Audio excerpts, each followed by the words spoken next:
بسم اللہ الرحمن الرحیم۔ آج ہم بات کریں گے کہ جب اللہ تعالیٰ نے فرعون کو غرق کر دیا تھا تو اس کے بعد حضرت موسیٰ علیہ السلام اور بنی اسرائیل کہاں پہنچے، اس کے بعد کیا واقعات رونما ہوئے، تو ذرا ہم اس پہ نظر ڈالتے ہیں۔ فرعون کے غرق ہونے کے بعد بنی اسرائیل آگے بڑھے تو ان کا گزر ایک ایسی قوم کے پاس سے ہوا جو بتوں کی پوجا میں لگے ہوئے تھے۔ انہیں دیکھ کر وہ حضرت موسیٰ علیہ السلام سے کہنے لگے، اے موسیٰ، ہمارے لیے بھی ایسا ہی ایک معبود مقرر کر دے جیسے ان کے معبود ہیں۔ حضرت موسیٰ علیہ السلام آخر اللہ کے نبی تھے، اپنی قوم کا ایسا جاہلانہ اور مشرکانہ مطالبہ سن کر غصے میں آ گئے۔ آپ نے فرمایا، واقعی تم بڑے جاہل لوگ ہو۔ پھر آپ نے انہیں نرمی سے سمجھایا، یہ لوگ جس دین پر ہیں وہ یقیناً برباد کیا جانے والا ہے، اور جو کچھ یہ کر رہے ہیں وہ سراسر باطل ہے۔ آپ نے ان سے یہ بھی فرمایا، اللہ تعالیٰ کو چھوڑ کر میں تمہارے لیے کوئی اور معبود تلاش کروں، حالانکہ اس نے تمہیں اس زمانے میں دوسری قوموں پر فضیلت عطا فرمائی۔ اس جگہ سے آگے چلے تو یہ لوگ وادی طیہ میں پہنچے۔ وہ ایک بنجر میدان تھا، اس میں سخت گرمی پڑتی تھی، پانی اور سبزے کا نام تک نہیں تھا۔ ایسے میدان میں بھلا کوئی آرام کی زندگی گزار سکتا تھا؟ طیہ کے معنی حیران و پریشان اور سرگردہ ہونے کے ہیں۔ بنی اسرائیل جب یہاں پہنچ گئے تو یہاں سے واپس مصر جانے کی کوشش کرنے لگے۔ رات کو سفر شروع کرتے تو رات بھر چلتے رہتے، صبح ہونے پر خود کو وہیں پاتے جہاں سے سفر شروع کیا تھا۔ اس طرح وہ 40 سال تک اس وادی میں گھومتے ہی رہے۔ یہ سزا انہیں اس لیے دی گئی تھی کہ اللہ تعالیٰ انہیں قوم عمالقہ سے جنگ کرنے کا حکم دیا تھا اور انہوں نے انکار کر دیا تھا۔ اس کی سزا یہ دی گئی کہ 40 سال تک وادی میں چکر کھاتے رہے اور وہاں سے نکل نہ سکے۔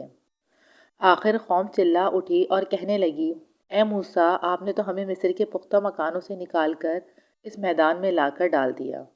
ہم تو یہاں بھوکے پیاسے مر جائیں گے، اس آزادی سے تو وہ غلامی ہی اچھی تھی۔ ان کی بے قراری دیکھ کر آپ نے اللہ تعالیٰ سے دعا کی تو اللہ تعالیٰ نے اس وادی کو طرح طرح کے انعامات عطا کر دیے۔ وہاں 12 چشمے جاری کر دیے۔ حضرت موسیٰ علیہ السلام اپنے عصا کسی پتھر پر مارتے تو وہاں سے چشمہ جاری ہو جاتا۔ اس طرح ہر قبیلے کا ایک چشمہ ہو گیا۔ پھر وہاں ابر کا سایہ بھی ہونے لگا۔ اب شدید دھوپ کی جگہ اس سائے نے لے لی۔ پھر ایک شکایت انہوں نے کھانے کی چیزوں کی تھی۔ انہوں نے کہا، ہمارے لیے آسمان سے کھانا نازل ہو، تو اللہ تعالیٰ نے من و سلوہ نازل کر دیا۔ من بھنے ہوئے بٹیر کی شکل میں ہوتا تھا اور سلوہ ایک میٹھی کھانے کی چیز تھی۔ یہ دونوں کھانے آسمان سے گرتے اور ان کے آگے ڈھیر لگ جاتے۔ وہ قوم بہت عجیب تھی، روز من و سلوہ کھا کھا کر وہ تنگ آ گئی تھی اور کہنے لگی، ہم ہر روز ایک جیسا کھانا نہیں کھا سکتے، ہمارے لیے دعا کریں کہ زمین سے سبزیاں اگائیں۔ ان کا یہ مطالبہ بھی بہت نامعقول تھا، اس لیے آپ نے اپنی قوم سے کہا، کیا تم بہتر چیز کے مقابلے میں ادنیٰ درجے کی چیز لینا چاہتے ہو؟ من و سلوہ جو آسمان سے اترتا تھا اس قوم کو پسند نہ آیا اور پیاز و لہسن کا مطالبہ کرنے لگی۔ چنانچہ حضرت موسیٰ علیہ السلام نے ان سے فرمایا، اگر محنت کے بغیر اور پیسہ خرچ کیے بغیر تمہیں آسمان سے اتری ہوئی روزی اچھی نہیں لگی تو یہاں سے نکل کر دوسرے شہر چلے جاؤ، وہاں محنت کر کے اپنے لیے روزی کما کر کھاؤ، تاکہ تمہیں خود معلوم ہو کہ من و سلوہ اچھا تھا یا لہسن پیاز ککڑی اور گیہوں اچھے ہیں۔ فرعون سے آزادی ملنے کے بعد اور وادی طیہ میں ایک مدت گزارنے کے بعد حضرت موسیٰ علیہ السلام نے اللہ تعالیٰ سے عرض کیا، باری تعالیٰ اب مجھے شریعت عطا فرمائیں۔ اللہ تعالیٰ نے فرمایا، اے موسیٰ، کوہ طور پر آ کر 30 دن گزارو، روزے رکھو، اعتکاف کرو تاکہ تزکیہ نفس ہو جائے۔ اس کے بعد ہم آپ کو اپنی کتاب تورات دیں گے۔ اللہ تعالیٰ نے 30 راتوں کا وعدہ کیا اور 10 راتوں کا اور اضافہ کیا۔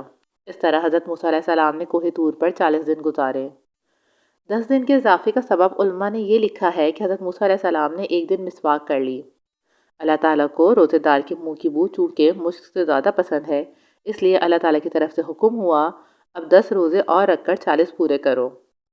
اللہ تعالیٰ نے کوہ طور پر آپ کو نبوت عطا فرمائی۔ تورات عطا کرنے سے پہلے تزکیہ نفس کے لیے آپ کو 40 روزے رکھنے اور اعتکاف کا حکم ہوا۔ 40 دن بعد اللہ تعالیٰ نے آپ سے ہم کلام ہوئے۔ آپ اس میں اس قدر محو ہوئے کہ اللہ تعالیٰ کے دیدار کا مطالبہ کر دیا۔ آپ نے عرض کیا، اے میرے رب، آپ مجھے اپنا جمال دکھا دیں تاکہ میں آپ کو ایک نظر دیکھ لوں۔